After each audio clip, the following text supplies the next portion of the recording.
Welcome back to Overtime Heroics MMA. I'm Mason Shatwell, and joining me today is Justin Moore, who will be competing on the double header of Cage Warriors coming up in December. Justin, how are you, man?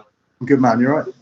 I'm doing perfect. Before we talk about your upcoming fight with Mick Stanton, I wanted to talk about the fight that you should have had in June with Ken. What happened there? Training was going really well, obviously because of COVID. I was out for a little while, like everyone else was, and then camp was going really well.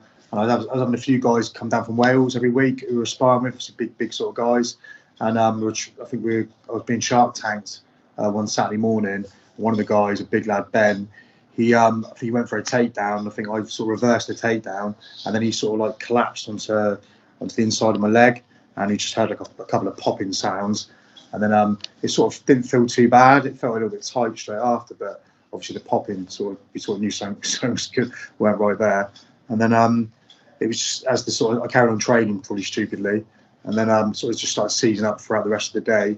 And then on the Monday I went and obviously got it looked at, and so I had my physio come over and look at it first, and he said, yeah, it looks like an MCL tear. And then obviously I went and had it scanned on it, and it was a grade 3 tear. And then it was actually a tear on my T-band as well, on the left side of my knee as well. That completely snapped. So there was 2 tears. But I think the T-band had been snapped previous. But I think where I've got quite sort of big legs anyway, and I think just the strength of my legs sort of just carried it through anyway, and just I didn't really notice. But then when the MCL went, it was just, I mean, I think to fight with that would have been sort of crazy. So unfortunately we had to pull out. And but Cage was pretty cool about it. They sort of said to me, just get healed up, sort of sort yourself out, and then as soon as you're ready, give us a shout, which I did about a couple of months ago. So look, I'm good to go now. Been back training for a few weeks, and everything feels fine. And they got me straight on that double header one, so it's all good. So obviously I wanted Kent really because he sent me a couple of messages, I think obviously trying to stir it up a little bit. And so I said to Cage Warriors, like, I don't really want anyone else. I want Kent, just for the fact he obviously slid into my DMs, but I don't know whether he's fighting or not. I didn't hear nothing back about Kent, so I don't know. But that is a fight I would like in the future because I've had some good fights. He's been on Bellator obviously a couple of times, obviously like I have, and he's had some good fights. And he's beaten a couple of friends of mine as well, so I wouldn't mind just evening that score. So that's one for the future, hopefully. What was it that Kent was saying in the messages? He sent a couple of things before when the fight got set up. He sent a couple of ones, I think, just messing around a little bit at first, but he sent something about I'm not afraid to wrestle because obviously he knows I'm more grappling based. So I'm going to be shooting obviously to take him down and obviously throw him around a bit like I like doing. And I think he was sort of trying to bait me into either not doing that or going for that straight away. And he was saying a couple of things about that. And I said, look, I'm happy to stand with you. I'll go anywhere you want. Do you know what I mean? A fight's a fight. And then obviously when the knee injury happened, obviously I spoke to Ian Dean, obviously from Cage Warriors, and spoke to him about the knee, and he said just keep it quiet, get it scanned first, and we'll go from there. And then obviously when I had the scan, Ian let Kent know. Obviously I wanted to be honest with Kent because I know he's in the training camp as well. And there was no sort of animosity at that stage. And then I think Ian must have told Kent, obviously Justin's got to pull out because of his knee. And then Kent sent me a couple of messages just saying, I think, what was the first one? Saying about what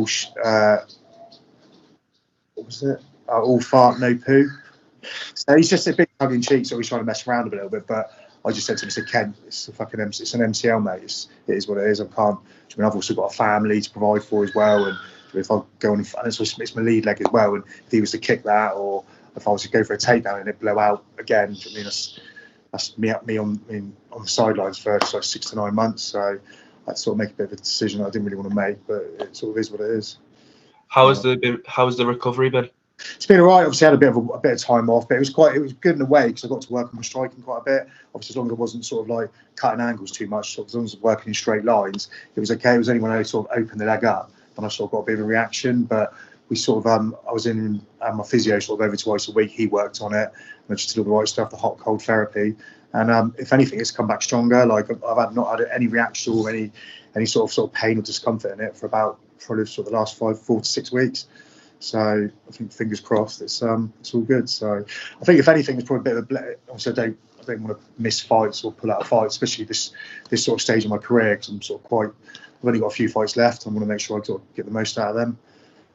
So it wasn't nice pulling out, but in sort of looking back at it now, it gave me time to work on some of the areas that I really wanted to work on. Obviously with COVID as well, I got to work on some areas, but with the knee injury, I got to just work on my stand up for a good sort of 6 months, and I think people are going to see sort of a different sort of Justin when I get in there now, which I'm looking forward to sort of showing.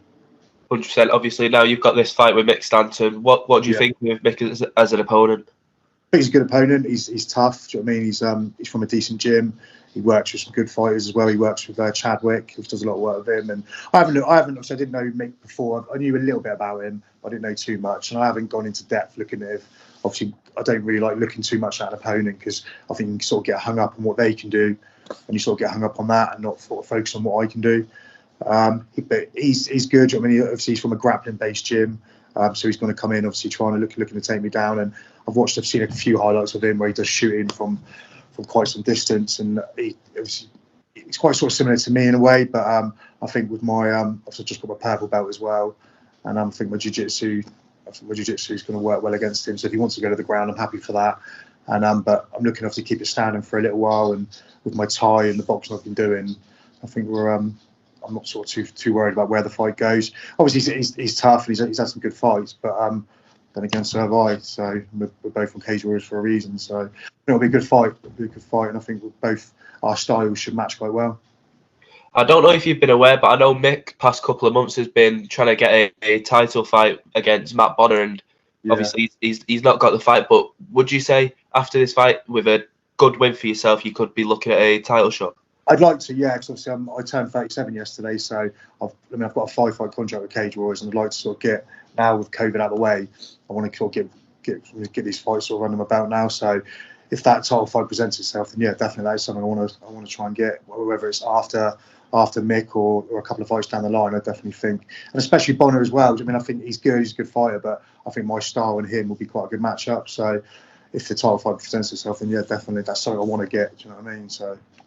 100%. You mentioned earlier, obviously, you've competed on Bellator before. Having been on one of the biggest stages there is, do you think that gives you an advantage as well? I don't know. Mick's obviously been around a while as well. He's had, I mean, he does a lot of grappling tournaments as well. So I think he's been around. I don't think he'll be fazed by that. Obviously, it helps being on that stage and being around those sort of fighters, and obviously the sort of exposure you get with it, and just being with those guys or in a changing room or cutting weight or weighing in with. The likes of Charlie Ward, and you've got some of the sort of the biggest guys in the sport around you, and it is cool. It is good. I mean, I'm sort of a fan of some of these guys, so it's nice. But I don't think it's going to. Especially, I'm quite experienced now, and I think so is Mick as well. So I don't think it's going to play too much of a part in it. But if anything, it just helps with because obviously Cage Warriors obviously it's another big show, so I think it probably just helps with the nerves a little bit. But no, I don't think it's going to faze him. It probably helps, but I don't think he's going to be too fazed by it. Would you say Mick's up there with some of the toughest opponents you've faced, or would you rank him lower? I don't know. I mean, I think. Obviously, I don't think he's been on a Bellator yet, but obviously he's trained with some guys who have been on there, and he's obviously got guys ready for that as well, like Chadwick. So he's. I'm sure he's definitely at the level where he could quite easily go on Bellator or maybe even get obviously in the UFC. So I'm not sort of looking past him at all. But I think some of the guys I've fought obviously Manzolo and obviously Charlie Ward and Will Fleury, they're obviously top guys, and obviously especially Charlie Ward. Like we're actually really good friends now after the fight we had. I don't know if he's sort of that level, but his grappling obviously is because he is a very good grappler. But I think overall as a fighter, I think sort of the likes of Charlie and possibly Will as well.